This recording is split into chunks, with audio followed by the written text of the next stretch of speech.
Property investment bukan start daripada 700-800 ribu, tapi actually start daripada 300 ribu sahaja. 300 ribu lebih kurang dalam 1,100 ringgit monthly installment, and boleh dapat 3 bilik and 2 bathroom. Unit ni korang boleh sewakan dapat dalam 1,800 ke 1,900 ringgit sebulan.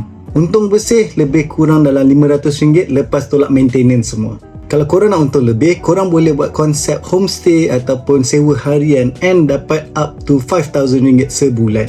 Tapi installment dia lebih kurang dalam 2,000 ringgit sebulan. Dua-dua option ni very good untuk first time investor sebab it's a low entry level. Nah, masuk pun tak adalah mahal sangat. Tak payah nak dengar orang duk cakap kena beli landed, sebab at the end of the day korang nak buat duit, bukan nak duduk sendiri.